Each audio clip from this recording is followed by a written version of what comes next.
हौसला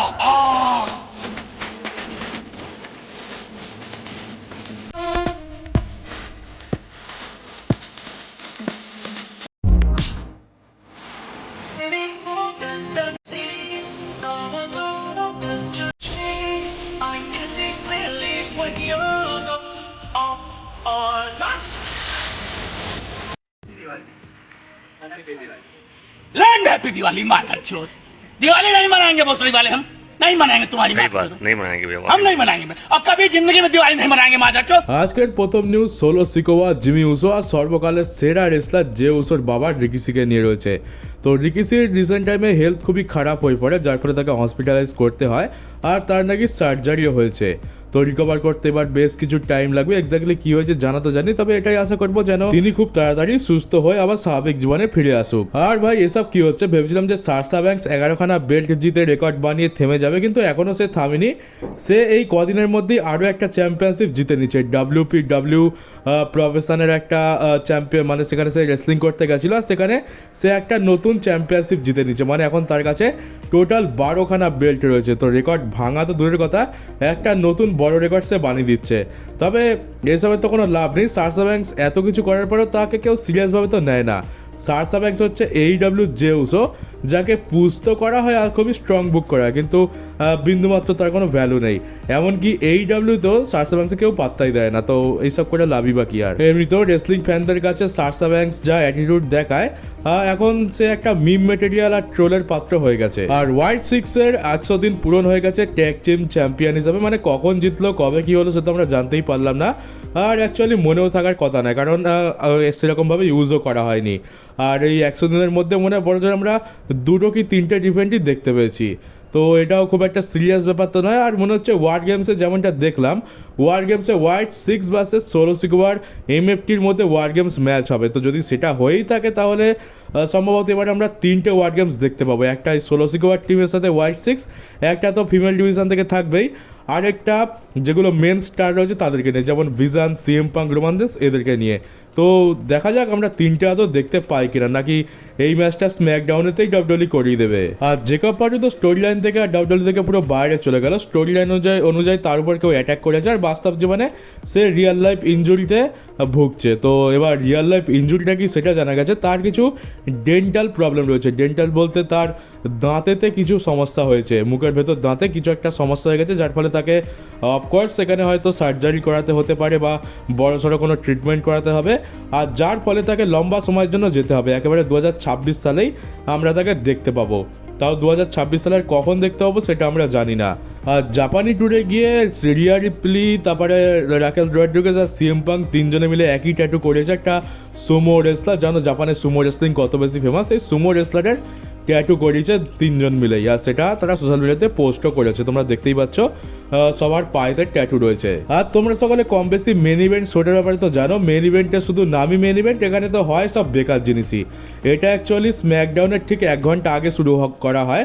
1 ঘন্টার একটা শো থাকে, মানে স্ম্যাকডাউনের যে সমস্ত অডিয়েন্সরা রয়েছে স্ম্যাকডাউন দেখতে এসছে তাদেরকে নিয়ে এটা করিয়ে দেওয়া হয় স্ম্যাকডাউনের আগে। স্ম্যাকডাউনের পরে করালে তো কেউ দেখবেই না, বেরিয়ে চলে যাবে তাই। তো এখানে আমরা বেসিক্যালি রয়ের এপিসোডে যেগুলো হয়েছে সেগুলোরই একটা রিপ্লে দেখতে পাই, কিছু কিছু কেটে কেটে দেখানো হয়। আর বড় জোর 2খানা জবারের ম্যাচ থাকে। তো সেখানে আমরা গ্রেসন ওয়ালার ভার্সেস রে ফিনিক্সের ম্যাচ দেখানো হচ্ছিল। এটা অস্ট্রেলিয়াতে হচ্ছিল আগে স্ম্যাকডাউনে। আর গ্রেসন ওয়ালারের একটা নতুন ফিনিশার এসছে। এটা খুব একটা বড় ব্যাপার তো নয়, তবে ফিনিশারটা বেশ ইউনিক, তাই আমি তোমাদেরকে ভিডিওটা দেখাতে চাই। তবে ভিডিওটা তোমরা একবার দেখে নাও, বেশ ইউনিক। এরকম ফিনিশার আমরা সচরাচর দেখিনি খুব একটা।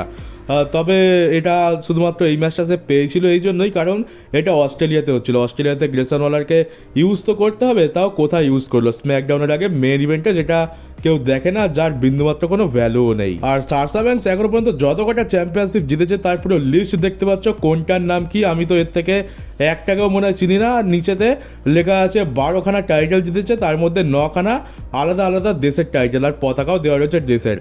তো মনে তো হয় না যে সারসা ব্যাংকস সেখানেই থামবে, আরও টাইটেলসে জিতবে। আর কিছুদিন পর বা বলতে পারো কিছু মাস পর সারসা ব্যাংকসের অবস্থা কিছুটা এই রকম লাগবে, কিন্তু তখনও তাকে কেউ সিরিয়াসভাবে তো নেবে না। সার্সা ব্যাংকসি হচ্ছে AEWর পারফেক্ট জে উসো। আর রেসেল ড্রিমের মেইন ইভেন্টে আমরা বড় ধামাকা দেখতে পাই। স্টিং এর রিটার্ন হয়, সে এসে ডার্বি অ্যালেনকে সেভ করায় আর ম্যাচ জিততে সাহায্য করে। তো এইটাও তো একটা বড় মোমেন্ট হয়ে গেছে AEWতে। তো টনি খান এটার ব্যাপারে ফাইনালি বলে যে এটা মানে আমরা ডার্বি অ্যালেন আর স্টিংয়ের মধ্যে যে বন্ডটা আছে সেটা আমরা খুব ভালো করে জানি, আর স্টিং সবসময় একজন AEW স্টারই থাকবে, সে আমাদের AEW ফ্যামিলির মেম্বার।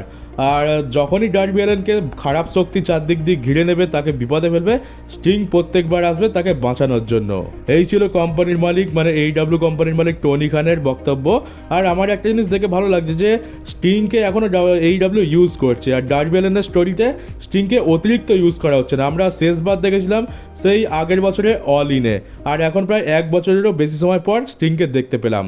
মানে এমন যদি হতো যে ডার্বি অ্যালেনের সাথে তো প্রত্যেকবারই খারাপ কিছু হয়, 4-5 জন মিলে একেবারে মেরে ধুয়ে দেয়, তো প্রত্যেকবারই যদি তাকে এসে স্টিং বাঁচাতো সেটা এমনটা মনে হতো যে ডার্বি অ্যালেন তো কিছু করতেই পারে না, স্টিংয়ের ভরসায় তার ক্যারিয়ার চলছে। ওরকমটা কিন্তু নয়।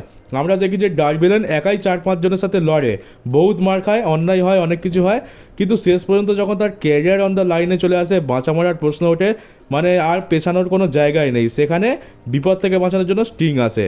মানে যখন ডার্বি অতিরিক্ত বিপদে পড়ে যায়, যখন বাঁচার কোনো রাস্তা থাকে না, তখনই স্টিং আসে। তো এইটা একটা ভালো জিনিস।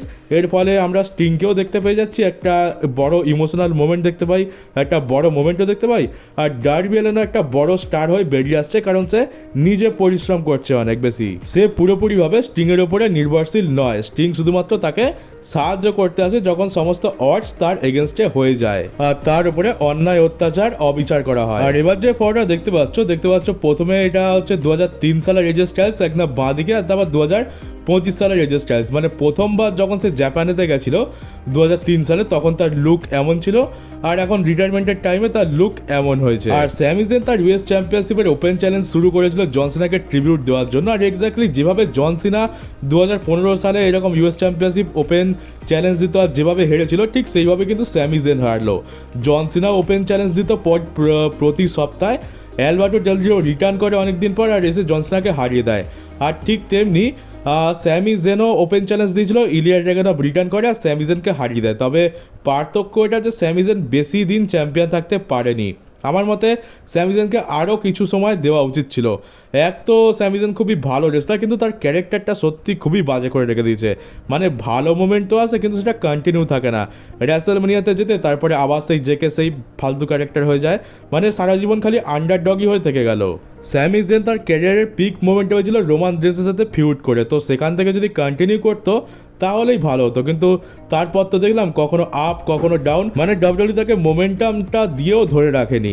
প্রত্যেকবার তাকে জেতানো হয়, যার ফলে আমাদের মনে হয় যে হ্যাঁ স্যামি জেন স্ট্রং হয়েছে, কিন্তু তারপরে আবার এমনভাবে তাকে হারানো হয় যে সে আবার সেই আন্ডারডগ হয়ে যায়, যার ফলে আমরা তার ক্যারেক্টারের উপর ভরসা করতে পারি না। তাই যখনই বড় সড়ো কোনো জায়গায় স্যামি জেনকে বুক করা হয়, আমাদের কেমন যেন একটা বাজে ফিল হয়, আমরা ভাবি যে না স্যামি জেনের যোগ্য নয়। আসলে দোষটা তার ক্যারেক্টারের। কোনো জিনিসকে বারবার তৈরি করা হলে আর বারবার ভেঙে ফেলা হলে সেটা কখনোই ভালো হয় না, সেটা আমরা জানি। আর সে এক্স্যাক্টলি স্যামি জেনের ক্যারেক্টারের সাথেও সেটাই করেছে। স্যামি জেন 10 বছর ধরে একটানা পরিশ্রম করে যাচ্ছে, কিন্তু সে তার যোগ্য সম্মানটা আজও পেল না। আর এবার তোমরা যে ফটোটা দেখতে পাচ্ছ সেটা হচ্ছে রাসেল পেলুজার ফটো। একটা ফ্যানের সাথে ব্রক লেসনার ফটো তুলেছে, আর দেখো কত খুশি।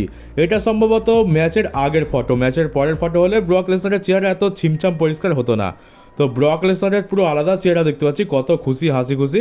আর রিংয়ের মধ্যে গিয়ে সে কত ব্রুটাল হয়ে গেছিল, জন সিনাকে একদম ডিস্ট্রয় করে দেয়। তো দুদিকে দুটো আলাদা পার্সোনালিটি আমরা দেখতে পাচ্ছি। ব্রক লেসনারকে দেখতে ভয়ানক হলেও সে বাস্তব জীবনে কিন্তু খুবই হাসি খুশি আর ভালো মানুষ। আর আমরা তার আগের কাউবয় ক্যারেক্টারে তার ঝলকও দেখতে পেয়েছি। মানে অ্যাকচুয়ালি তখন তো হাসি খুশি ব্রক লেসনারই ছিল, শুধু ভয়ঙ্কর ভাবটা একটু কমে গেছিলো।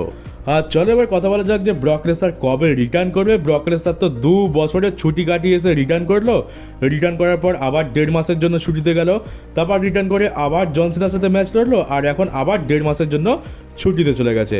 আর যদি ব্রক লেসনার ওয়ার গেমসে থাকে, আমার তো মনে হচ্ছে যে থাকবে, এত বড় রেসলারকে রাখা উচিত।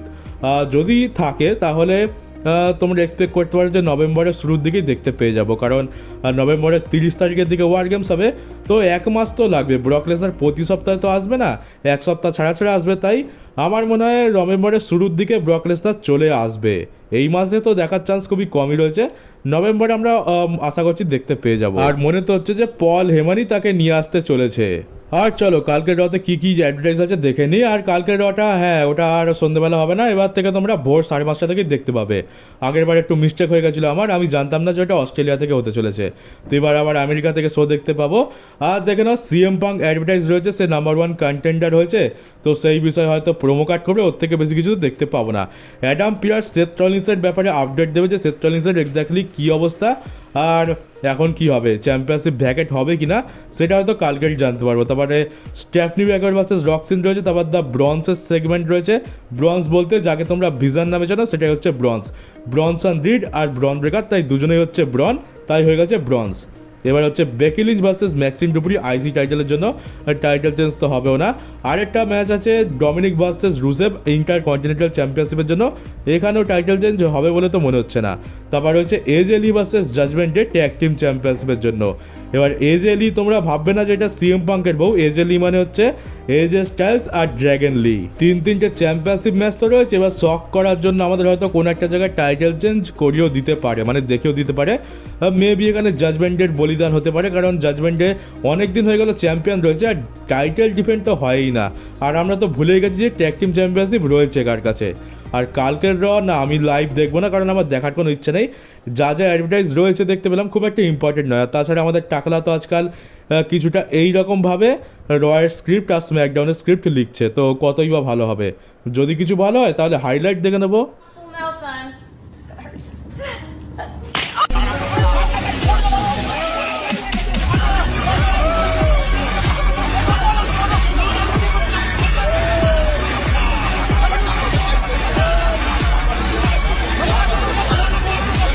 তো চলো বন্ধুরা, আজকের ভিডিও এখানেই শেষ করছি। আর তোমাদের যদি মিমগুলো দেখে ভালো লাগে আর যদি মিমগুলো দেখার ইচ্ছা হয়, আরও নতুন নতুন মিম পেতে ইচ্ছা করে, তাহলে তোমরা ডেসক্রিপশন বক্সে আমার ইনস্টাগ্রাম অ্যাকাউন্টের লিঙ্ক আছে, সেখানে গিয়ে অবশ্যই ফলো করে নিও। কারণ ইনস্টাগ্রামে তো একটু খোলাখুলিভাবে মিম পোস্ট করা যায়, সেখানে কোনো রকম গান ইউজ করলে বা কোনো রকম ভিডিও ইউজ করলে কপিরাইট পড়ে না, তাই ইউটিউবে তো অনেক সমস্যা। তো ফলো করতে ভুলো না, আর যারা নতুন তারা চ্যানেলটাকে অবশ্যই সাবস্ক্রাইব করে নোটিফিকেশন বেলটাকে অবশ্যই অন করে দিও, পারলে ভিডিওটাকে শেয়ারও করে দিও।